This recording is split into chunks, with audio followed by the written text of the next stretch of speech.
بسم اللہ الرحمن الرحیم۔ السلام علیکم دوستو، میں تو فزیکلی اپسیٹ ہو چکا ہوں، اس لیے آپ کی خدمت میں شاید دیوتا لے کر حاضر نہ ہو سکوں، لیکن آپ کی محبت کو دیکھتے ہوئے ایک پیارے سے انسان کو آپ کی خدمت کے لیے عرض کیا ہے جسے انہوں نے قبول کر لیا۔ ڈاکٹر انیب صاحب کا ایڈوانس میں شکریہ ادا کرتا ہوں، انہوں نے میری ریکویسٹ پر آپ دوستوں کی خدمت کرنے کے عہد کا اظہار کیا، اور میں امید کرتا ہوں کہ آپ دوست بھی ان کی اہلیت کے مطابق بلکہ اس سے بھی بڑھ کر ان کی عزت افزائی کریں گے۔ میری طرف سے ڈاکٹر انیب کی آواز کی شکل میں آپ کو ایک تحفہ پیش ہے، انشاءاللہ امید ہے آپ قبول فرمائیں گے۔ آپ کا تہہ دل سے مشکور، ایک عاجز انسان جس کا فخر ہے آپ دوستوں کی محبت، اور اب دوستوں کا انتہائی تہہ دل سے شکریہ۔ گمنام ہیرو کے معزز ناظرین، السلام علیکم۔ آئیے چلتے ہیں کہانی کی طرف۔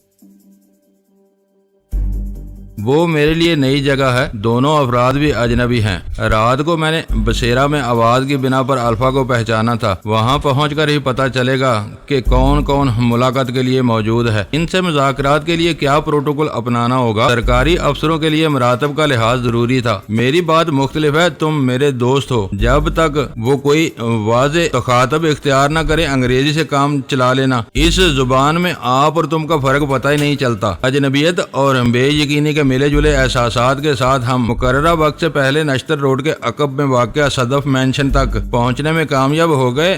پتھروں سے بنی ہوئی اس 3 منزلہ پرانی عمارت میں اپنے نازک نام کا کوئی بھی وصف موجود نہیں تھا۔ بادی النظر میں وہ کوئی اسیب زدہ عمارت نظر آتی تھی، اس کی اوپری منزلوں تک رسائی کے لیے باہر سے کوئی زینہ نہیں تھا۔ اکلوتا چوبی دروازہ بند تھا جس پر کال بٹن قسم کی کوئی چیز موجود نہیں تھی۔ پتھروں سے بنے ہوئے 3 زینے چڑھ کر ہم دروازے کے سامنے پہنچے، اور اول خان نے کوئی متبادل نہ پا کر لوہے کا وزنی کنڈا بجا کر اپنی آمد کا اعلان کر دیا۔ ایک شخص شاید دروازے سے لگا بیٹھا تھا، اس نے احتیاط سے ذرا سا دروازہ کھول کر اشتباہ امیز نظروں سے سرتاپا ہمارا جائزہ لیا۔ چارلی، ہم الفا سے ملنے آئے ہیں، اول خان نے نیچی آواز میں کہا۔ پاس ورڈ سنتے ہی دروازہ مزید کھلا اور ہم اندر داخل ہو گئے۔ وہ کراچی کی ایک چمکیلی دوپہر تھی، مگر اندر ہلکی سی تاریکی کا راج تھا جس میں سیلن کی بو رچی ہوئی تھی۔ دروازہ بند ہونے پر ہم ایک اونچے مگر قدرے مختصر ہال میں تھے جس میں سے 24 زینے اوپر کی منزلوں کی طرف جا رہے تھے۔ بظاہر یوں محسوس ہو رہا تھا جیسے اس عمارت میں ہم تینوں کے سوا اور کوئی موجود نہ ہو۔ ادھر سیدھے چلے جائیں،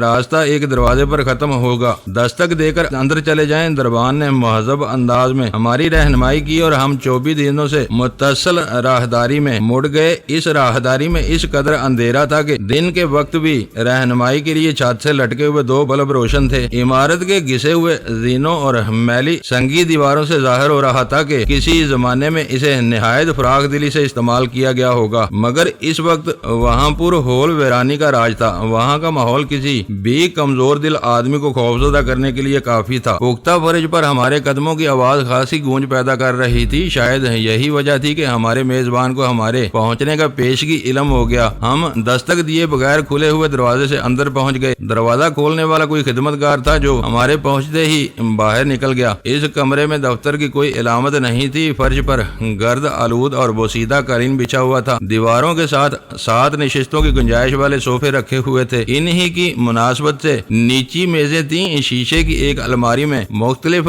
ضخامت کی فائلیں کرینے سے سجی ہوئی تھیں، جن سے ظاہر ہوتا تھا کہ اس کمرے میں کبھی کبھی لکھنے پڑھنے کا کام بھی ہوتا ہوگا۔ صوفوں پر پختہ عمر کے 2 صحت مند افراد بیٹھے سگریٹ نوشی میں مصروف تھے۔ ان چہروں کی جھلک میں پچھلی رات دیکھ چکا تھا۔ انہوں نے اپنی جگہ چھوڑے بغیر کفایت امیز مسکراہٹ کے ساتھ اپنے ہاتھ ہماری طرف بڑھا دیے۔ اس وقت پتہ چلا کہ الفا نامی صاحب کا نام جلال اور دوسرے کا رحمان تھا۔ انہوں نے اپنے عہدوں کا کوئی ذکر نہیں کیا تھا۔ اچھا ہوا کہ تم چند منٹ پہلے آ گئے، جلال نے کسی رسمی گفتگو کے بغیر براہ راست بات شروع کر دی۔ ہم پنڈت کا سامنا کرنے سے پہلے کچھ وضاحتوں کی ضرورت محسوس کر رہے ہیں۔ اپنی معلومات کے مطابق ہم ہر وضاحت پیش کرنے کے لیے تیار ہیں، اول خان نے جواب دیا۔ جلال نے شفاف شیشوں کی اینک ناک پر ذرا نیچے سرکائی اور نگاہیں میرے چہرے پر مرکوز کر دیں۔ تم ڈینی ہو، ماضی میں تمہارا نام بہت کثرت سے سننے میں آتا رہا۔ وہ محتاط انداز میں شاید میری ستائش تھی، میں سر ہلا کر رہ گیا۔ جلال نے اپنی بات جاری رکھی۔ وہ 3 کاغذ تم نے پنڈت کے محفوظ ریکارڈ سے اڑائے تھے، کیا تم یہ بتانا پسند کرو گے کہ تم پنڈت کی طرف کیوں متوجہ ہوئے تھے جبکہ عیاشیوں کے سوا اس کا ماضی بے داغ ہے۔ تفتیش کے انداز میں کیا جانے والا سوال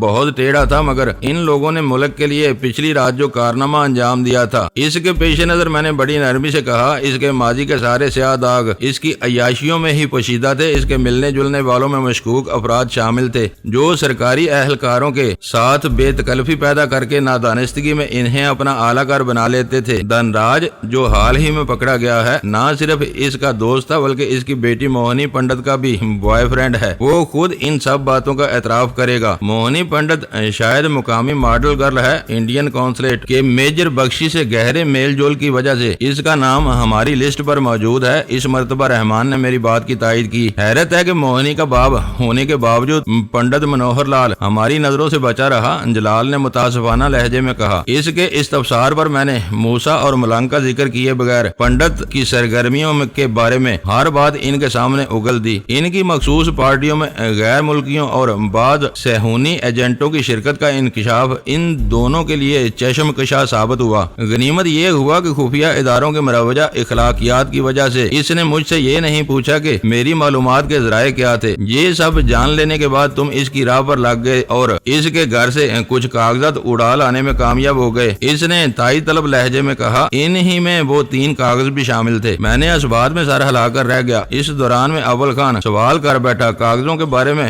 پنڈت خود کیا کہتا ہے؟ ابھی تک اس سے کوئی باز پرس نہیں ہوئی۔ جلال نے کہا، پچھلی رات سے اسے بھوکا اور بیدار رکھا گیا ہے، اب تک اس کے اعصاب کمزور پڑ چکے ہوں گے۔ ہم تمہارے سامنے اس سے ملیں گے۔ وہ ڈلتی ہوئی عمر کا آدمی ہے۔ اول خان نے خفیف سی مسکراہٹ کے ساتھ کہا، بھوک پیاس اور بے خوابی کی کیفیات اسے اندر سے توڑ پھوڑ کر رکھ دیں گی۔ جلال ایک مرتبہ پھر میری طرف متوجہ ہو گیا۔ ان تینوں کاغذوں کے بارے میں تمہاری کیا رائے ہے؟ تل ابید میں موساد کے فون نمبروں کا معاملہ حل ہو چکا ہے۔ میں نے کہا، دوسرا مطبوعہ سرٹیفکیٹ یہ ثابت کرتا ہے کہ پنڈت جوش انٹرنیشنل سیکرٹری سوسائٹی کا رکن ہے اور یہ سوسائٹی پاکستان کی ذرا بھی خیر خواہ نہیں ہو سکتی۔ تیسرے کاغذ پر ان لوگوں کا کوئی سائفر کوڈ ہو سکتا ہے۔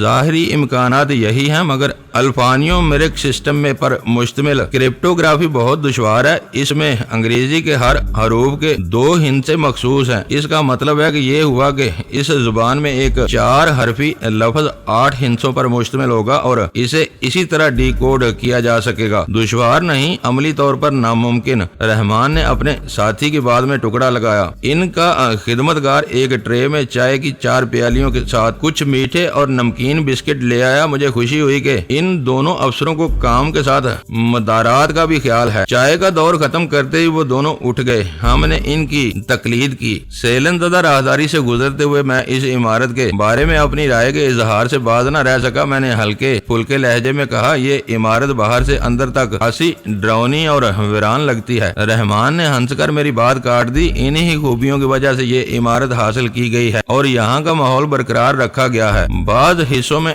تمہیں چمگادڑ بھی ملیں گے۔ یہاں صرف 4 گن مین ہوتے ہیں۔ تمہارے لیے چائے لانے والا بھی گن مین تھا۔ ہم آتے جاتے رہتے ہیں۔ شاید یہ عمارت خطرناک مجرموں سے تفتیش کے لیے مخصوص ہے؟ اول خان نے پوچھا۔ یہاں لائے جانے والے قیدیوں کا کافی مورال خود بخود ڈاؤن ہو جاتا ہے۔ رات کو اندھیرے کمروں میں چمگادڑیں چیخیں مار کر پھڑپھڑاتی ہیں تو یہ ماحول اور ڈراؤنا ہو جاتا ہے۔ صدف مینشن ان کے خاص ملزموں سے تفتیش کے لیے استعمال ہوتا تھا۔ اس مقصد کے لیے ایک کمرہ نچلی منزل پر تھا۔ اوپر کے کمرے کبھی کبھی ہی کام میں لائے جاتے تھے۔ وہ دونوں اسی راہداری کے ایک دروازے پر رکے۔ فوراً ہی وہ دروازہ خشک آہنی قبضوں کی پرشور آواز کے ساتھ کھل گیا۔ اندر جاتے ہوئے ہم اس کمرے کے سامنے سے گزرے تھے تو وہاں ایسا گہرا سکوت چھایا ہوا تھا جیسے اندر کوئی موجود نہ ہو۔ دروازہ کھلتے ہی گن مین نے اپنے افسروں کو سلام کیا اور اپنی جیب سے چابیاں نکال کر اندرونی دروازے کا تالا کھولنے کے لیے بڑھ گیا۔ آہٹوں اور تالا کھولنے کی آواز پر اندر سے بڑبڑاہٹیں سنائی دینے لگیں۔ مکفل دروازہ کھلا تو وہ کمرہ 2 طاقتور کمکموں کی تیز روشنی سے دمک رہا تھا۔ پنڈت منوہر لال کمرے کے وسط میں ایک چارپائی پر بیٹھا منہ ہی منہ میں کچھ بڑبڑا رہا تھا۔ وہ کمرہ خاصا بڑا لیکن امان سے خالی تھا تاکہ قیدی مایوسی کے عالم میں اپنی زندگی کو کوئی نقصان نہ پہنچا سکے۔ ایک گوشے میں اینٹوں سے بنی ہوئی کوٹھری تھی جو شاید باتھ روم کے طور پر قیدیوں کے لیے लिए बाद में बनाई गई थी। पंडित ने हम चारों को वैश्य तथा मतवरम आंखों से देखा और चारपाई से उतरकर फर्श पर खड़ा हो गया तो अब पता चला कि मैं यहाँ अकेला नहीं हूँ, दरिंदों में गिरा हुआ हूँ। इसकी आवाज कमजोर थी लेकिन अल्फाज बता रहे थे कि इसका दामखम बाकी था। जलाल बढ़कर इसके रूबरू जा खड़ा हुआ। चंद सानियों तक इसे कहरबार नजरों से घूरने के बाद जलाल ने इसके बाएं रुखसार पर जन्नाटेदार थप्पड़ रसीद किया। पंडित के हलक से एक गुराहट आजाद हुई और वो लड़खड़ाता हुआ कई कदम पीछे चला गया। हम दरिंदे नहीं, तुमसे बेहतर इंसान है। अगर तुमने अपनी जुबान को लगाम न दी तो हम दरिंदगी भी दिखा सकते हैं, ये ना भूलोगे। इस वक्त तुम हमारे कैदी हो। मैं तुम्हें बता रहा हूँ कि तुम मुझसे कुछ नहीं उगलवा सकोगे। वो मुठ्ठियां भींचकर नफरत भरी आवाज में चीखा, मेरे वकील को बुला दो, फिर देखना कि मैं क्या करता हूँ। तुम ठहरो, इसे मैं देखता हूँ, मैंने जलाल से कहा और खुद आगे बढ़ गया। इसके सर पर बालों की किल्लत थी मगर जो बाल थे वो ऐसे लंबे थे ताकि इनके जरिए खोपड़ी के बंजर हिस्सों को छुपाया जा सके। मैंने जाते ही इसके बाल मुट्ठी में जकड़कर इसके जबड़े पर एक जोरदार घूंसा रसीद किया और इसके दाने के एक गोशे से खून की हल्की सी लकीर बह निकली। पंडित के हाथ गैर इरादी तौर पर होंठों तक गए। चिपचिपाहट महसूस करके इसने अपनी उंगलियों को देखा और चीख पड़ा, खून, तुमने मुझे जख्मी किया है। वो दीवाना बार मेरी तरफ लपका था लेकिन इसी जबड़े पर पड़ने वाले दूसरे घूंसे ने इसे जमीन बोझ कर दिया। इसका वजूद मनहनी था मगर वो हैरतनाक कुव्वत बर्दाश्त का मुजाहरा कर रहा था। तुम्हारे तीनों कागज हमारे पास हैं, बताओ तुम इनकी क्या कीमत दे सकते हो। मेरे वो फिक्रे इसके जहन पर बिजली बनकर गिरे। वो अपनी चोटों को भूलकर मेरा चेहरा देखने लगा। अब तुम मुझे ब्लैकमेल करोगे, मेरे कागज मेरे ही हाथ बेचोगे। खरीदना चाहो तो सौदा भी हो सकता है वरना वो रिकॉर्ड का एक हिस्सा बन जाएंगे। तुम्हें अभी और इसी वक्त फैसला करना है। हम ज्यादा देर तक तुम्हें अपनी तहवील में नहीं रख सकते। इसकी मुजाहमत का इदराक करते ही मैंने गुफ्तगू का रुख यकसर तब्दील कर दिया था। शायद जलाल और रहमान इस तब्दीली पर बुरी तरह चौंके हों लेकिन इन्होंने दरमियान में दखल अंदाज होने की कोई कोशिश नहीं की। क्या तुम ये बताना चाह रहे हो कि मैं पुलिस की नहीं तुम्हारी जाती तहवील में हूँ? इसकी सुर्ख आंखों में उम्मीद की एक नई चमक औद कर आई। हम में से कोई अपनी वर्दी में नहीं है और तुम लाकब में बांध नहीं हो। अगर मैं तुमसे कोई सौदा ना करूं तो तुम मेरा क्या बिगाड़ लोगे? अपनी जिबिल्लत के तहत वो मेरी बातों पर यकीन करना चाह रहा था मगर बेएतबारी में मुब्तला था। तुम्हें आजादी या मौत में से एक का इंतखाब करना है। मैंने दो टोक अल्फाज में कहा, तुम बसेरा से पकड़े गए हो, तुम्हारी गिरफ्तारी दिखानी पड़ेगी। तुम सौदा कर लेते हो तो वो कागज तुम्हें मिल जाएंगे, तुमसे नरम सलूक किया जाएगा, तुम्हारी फाइल बहुत हल्की बल्कि कमजोर हो जाएगी और तुम्हारे वकील तुम्हें जल्द ही रिहा करा ले जाएंगे। तुमने सौदे से इनकार किया तो वो कागज तुम्हारी फाइल में जाएंगे। तुम जानते हो कि वो तुम्हारी मौत के परवाने हैं। गद्दारी की सजा हर अदालत से एक ही मिलती है और वो है सजाए मौत। मुझे सोचने के लिए वक्त दरकार है। वो कराहा तुमने मार मार कर मेरे औसान खता कर दिए हैं। मेरा दिमाग काम नहीं कर रहा है। अपना मुतालबा बताओ और मुझे तनहा छोड़ दो। एक दो रोज में कोई फैसला कर लूंगा। इसकी मक्कारी पर मैं दिल ही दिल में हंसा फिर सख्त लहजे में कहा, मैं कह चुका हूँ कि हमारे पास वक्त नहीं है। तुम्हें इसी वक्त फैसला करना है क्योंकि आज शाम तक तुम्हारी गिरफ्तारी दिखानी है। वो कागज एक मर्तबा फाइल में चले गए तो इन्हें वापस नहीं लिया जा सकेगा। इस मक्कार बुड्ढे ने कुछ ना समझने वाले अंदाज में पलकें झपकाई। बाएं हाथ की पुष्ट से दाने से रवा खून साफ किया। मगर वो कागज तुम्हारे पास कहाँ से आ गए? बसेरा में मेरे पास कुछ भी नहीं था। तुम मुझे चकमा देकर लूटना चाह रहे हो। लम्हा भर के लिए मैं चकरा कर रह गया। मार खाने और बदहवास होने के बावजूद इसकी अकल पूरी तरह काम कर रही थी। कागज इसके घर से चोरी हुए थे, फिर वो पुलिस के पास कैसे आ सकते थे? मैंने बस लम्हा भर के लिए सोचा और कहा, रुस्तम इन्हीं कागजों की वजह से मारा गया है। तुम्हारे घर से वो सारे कागज मलक मुमताज ने उड़ाए थे। वो रुस्तम से इनका सौदा कर रहा था मगर मुमताज भी टेढ़ा आदमी है। वो कागजों समेत हमारे हाथ लग गया और अब तुम भी हमारे कब्जे में हो। मेरी जुबान इस वक्त मशीनी अंदाज में चलती गई और कहानी खुद ब खुद मौजू हो गई। तुम झूठे हो। मैं कागज देखे बगैर तुम्हारी किसी बात पर एतबार नहीं कर सकता। वो मुझसे हीला साजी कर रहा था लेकिन इसका जहन पूरी तरह काम कर रहा था। मैं अपने दिल में पशेमान था कि मैंने पंडित की सलाहियतों का अंदाजा लगाने में इस कदर संगीन गलती कैसे की थी। पंडित के इस सवाल का जवाब मेरे पास नहीं था और वो अव्वल खान के जरिए आईबी वालों की तहवील में जा चुके थे। मैंने बारी बारी रहमान और जलाल की तरफ देखा। जलाल ने अपनी जेब से एक खाकी लिफाफा निकालकर मेरी तरफ बढ़ा दिया। जरा होशियार रहना, अव्वल खान ने मुझे लुकमा दिया। पंडित इन कागजों को जाया करने की कोशिश भी कर सकता है। मैंने लिफाफा खोलकर वो तीनों कागज निकाले और फजा में लहराकर दूर से पंडित को दिखाए। अव्वल खान की वाज़े वार्निंग के बावजूद वो हरीसाना अंदाज में मेरी तरफ लपका और रहमान ने पल भर में अपने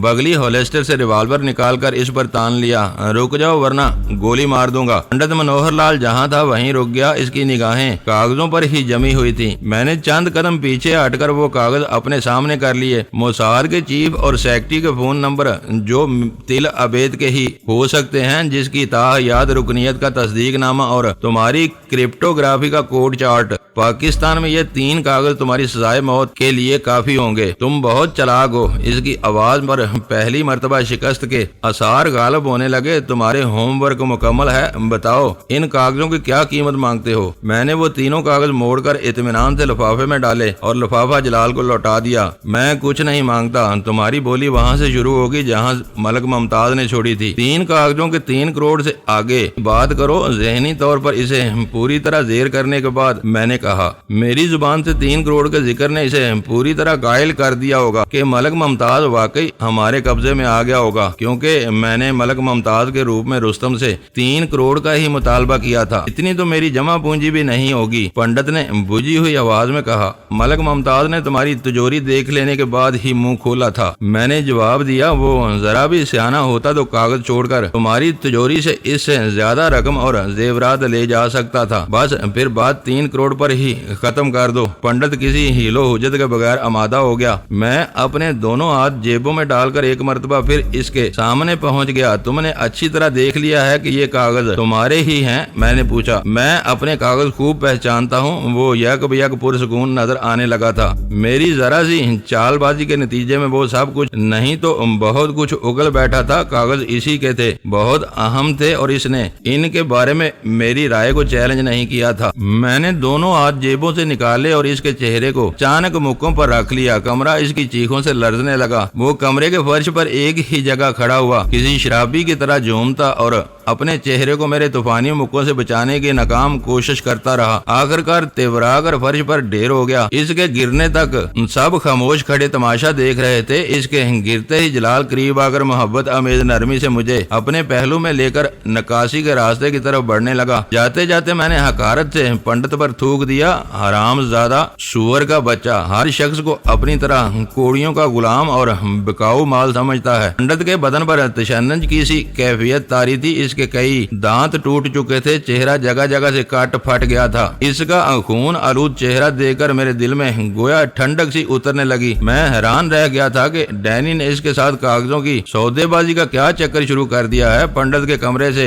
निकलते ही रहमान ने हर तकल्लुफ को बलाए ताक रखकर बेतकल्लफी से बोलना शुरू कर दिया। बाद में मतन खुला कि इस तरह इससे एतराफात करवाए गए हैं। जलाल ने मुझे बदस्तूर अपने पहलू में लिया हुआ था। इसने मेरे बदन पर दबाव बढ़ाते हुए पूछा, ये मलक मुमताज कौन है? तुम इसका जिक्र न करते तो पंडित हरगिज काबू में न आता। कल रात अल्फा थे, आज जलाल हो, कल न जाने क्या बन जाओ। इसी तरह कागज चुराते हुए मैं डैनी था और रुस्तम के घर में पंडित की रपोशी का सुराग लगाते हुए मलक मुमताज बन गया था। मैंने हंस कर कहा। रुस्तम इन कागजों के 3 करोड़ देने पर आमादा हो गया था। जलाल ने हैरत से पूछा। आमादा नहीं हुआ था। मुतालबा सुनकर हैरान हुआ था। बात आगे बढ़ती तो आमादा भी हो जाता। तुमने देखा कि पंडित कितनी आसानी से इस सौदे के लिए तैयार हो गया और तुमने वो मौका ठुकरा दिया। रहमान ने रश्क अमेज लहजे में कहा, काश इस मुल्क को दोनों हाथों से लूटने वालों को ये मालूम हो सके कि तुम जैसे एक आम पाकिस्तान ने वतन की मोहब्बत के लिए इतनी बड़ी दौलत को लात मारी है। साफ और सच्चे जमीर के बगैर ऐसे फैसले नहीं किए जा सकते। पंडित मनोहर लाल से पूछगिछ के दौरान मैंने रोनमा होने वाले ड्रामाई मोड़ के नतीजे में हमारे और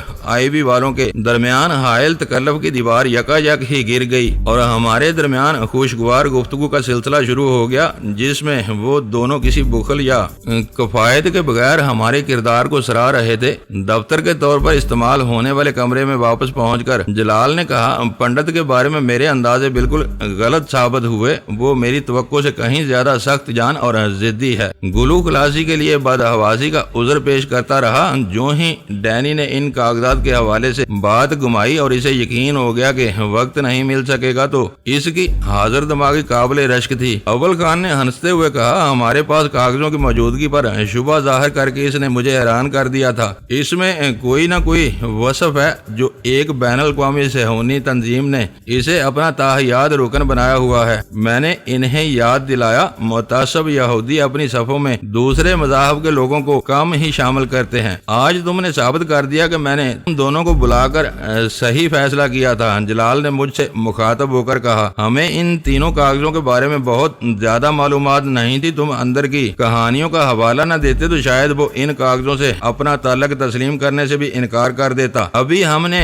सिर्फ एक मरहला सर किया है कि इससे इसके गुनाहों का एतराफ कराया है, मगर हम अब भी एक बंद गली में हैं। मैंने कहा, हमें उगलवाना होगा कि यहाँ इसके क्या रवाबत हैं। मुल्क से बाहर भी वो मालूमात फराहम करने के लिए किसी न किसी को जवाबदेह होगा। रहमान ने कहा, ये समझ में नहीं आया कि इसके पास मोसाद के चीफ और सेक्रेटरी के फोन नंबर क्यों थे। जलाल ने सिगरेट सुलगाकर पुरख्याल लहजे में कहा, पाकिस्तान से वो नंबर मिलाए नहीं जा सकते। पंडित कसरत से बैरून मुल्क आता जाता रहा है, हो सकता है इसने खुफिया तौर पर किसी फर्जी पासपोर्ट के सहारे इसराइल का सफर भी किया हो। अव्वल खान ने शुबे का इजहार किया। मैं डैनी की राय से मुत्तफिक हूँ। जलाल ने कहा, इस बंद गली से निकलने के लिए अभी हमको पंडित पर खासी मेहनत करनी पड़ेगी। ये काम कराची में रहकर बेहतर तौर पर आगे बढ़ सकता है। इस्लामाबाद में लोग पंडित के मुंतजर हैं, हम इसे कब तक यहाँ रोक सकेंगे? रहमान ने पूछा। जलाल ने सिगरेट का गहरा कश लेकर धुएं के दायरे फजा में बखेरे और कहा, मैं बात करूंगा। अगर हम इसे यहाँ रोके रखने में कामयाब ना हुए तो इन दोनों को भी हेडक्वार्टर्स पर बुलाना पड़ेगा। तुम्हें इल्म है कि मैं अपने डिसिप्लिन का पाबंद हूँ। अव्वल खान ने मुस्कुराकर कहा, ऊपर की इजाजत के बगैर अपना स्टेशन नहीं छोड़ सकूंगा। ये कोई मसला नहीं है। जलाल ने बेपरवाही से जवाब दिया, तुम्हारे चीफ को ये जानकर खुशी होगी कि तुम और डैनी आईबी के साथ मिलकर काम कर रहे हो। आम तौर पर हम दूसरी एजेंसियों से दूर और अलग थलग रहकर अपने अंदाज में काम करते हैं, लेकिन पंडित बुनियादी तौर पर तुम्हारा केस है। हम तुम्हारा बच्चा तुमसे छीनना नहीं चाहते। रहमान के इस फिक्रे पर फजा कहकहों से गूंज उठी। पंडित हम में से किसी का नहीं, सूअर का, और वो भी नाजायज बच्चा है। कह कहे थमने पर मैंने तलखी से कहा, इससे मालूमात निचोड़ने के बाद हमें जल्द अज जल्द इसे इसके अंजाम को पहुंचा देना चाहिए। जलाल के होंठों पर मानी खेज मुस्कुराहट आ गई। हम इसके मजाज नहीं हैं। हमारे मुल्ज़िमों को अदालतें इनके अंजाम तक पहुंचाती हैं। जो काम चल पड़ा है इसमें रुकावट नहीं आएगी। इसे बहुत जल्द कानून का सामना करना पड़ेगा। इस कार्रवाई का इन्हिसार हमारी तफ्तीश पर है। हम इस एतमाद की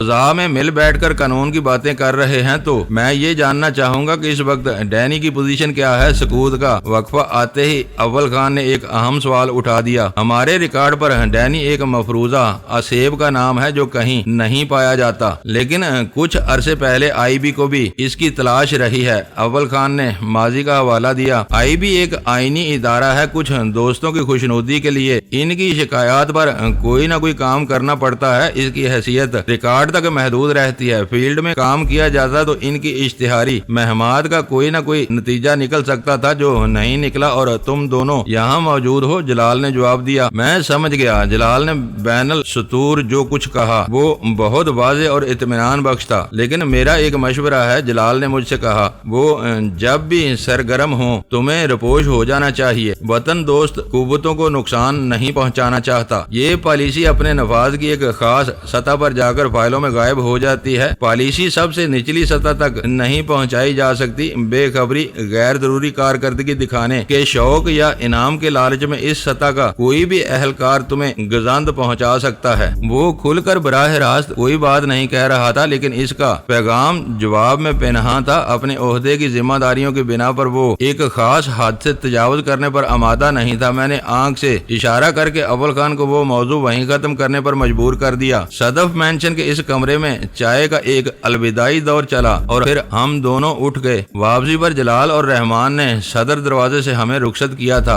रास्ते में मुझे ख्याल आया कि हमने इन दोनों को धनराज के बारे में खुसूसी तवज्जो का एहसास नहीं दिलाया था। वो हथियारों की गैर कानूनी तरसील के चक्कर में पकड़ा गया था, लेकिन कई साजिशी हवालों से इसके हाथ पैर काफी दूर तक फैले हुए थे। अव्वल खान की राय बहुत मुख्तलिफ थी। इसकी दानिश्त में जलाल और रहमान आईबी के सीनियर और तजर्बेकार अफसर थे और सैकड़ों फिक्रों में से काम की बात चुन लेने की महारत रखते थे। इन्होंने पंडित और इसकी बेटी मोहनी के हवाले से धनराज का नाम सुनते ही समझ लिया था कि वो इस मामले में कारआमद साबित हो सकेगा। घर पर सुल्तान शाह بیزاری کے عالم میں چوکیداری کے فرائض انجام دے رہا تھا اور ڈرائنگ روم میں ٹیلی ویژن آن کر کے اپنا دل بہلانے کی کوشش کر رہا تھا۔ اس سے پتا چلا کہ دونوں عورتیں قرب و جوار کے بازاروں کا جائزہ لینے کے ارادے سے باہر نکلی ہوئی تھیں۔ غزالہ پر اس روز ویرا سے ہمدردی کا جو شدید دورہ پڑا ہوا تھا، اس کی بنا پر میرے لیے یہ سمجھنا دشوار نہیں تھا کہ غزالہ اسے دل بہلانے کے لیے ساتھ لے کر گھر سے نکلی ہوگی۔ دونوں عورتوں کے بغیر گھر ویران اور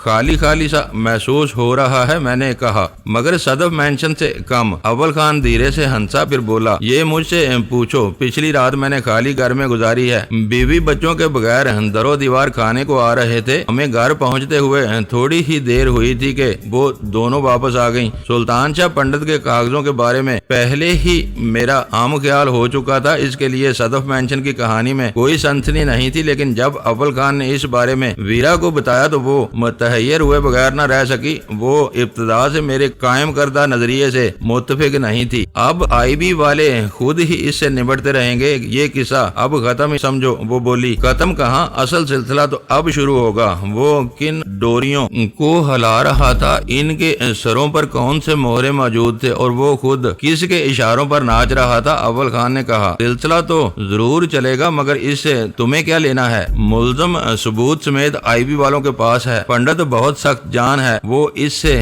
کچھ بھی نہیں اگلوا سکتے تھے۔ ڈینی نے اپنی کرتب سے اسے زبان کھولنے پر مجبور کر دیا، اب وہ پھنس چکا ہے۔ کوئی مجرم کتنا ہی سخت جان کیوں نہ ہو، تھرڈ ڈگری کے سامنے زیادہ دیر تک نہیں ٹھہر سکتا۔ تم دونوں اپنے کرتب نہ دکھاتے تو وہ 2-4 دن بعد بولنے پر مجبور ہو جاتا۔ ویرا نے خشک لہجے میں جواب دیا، تم رابن مائر کے بارے میں کیوں نہیں بتا رہی؟ دوستو، ویڈیو کو لائک ضرور کر دیا کریں۔ ISI پاک آرمی زندہ باد، پاکستان پائندہ باد۔ معزز ناظرین، اپنا خیال رکھیے گا اور اپنے اس چینل کا بھی شکریہ۔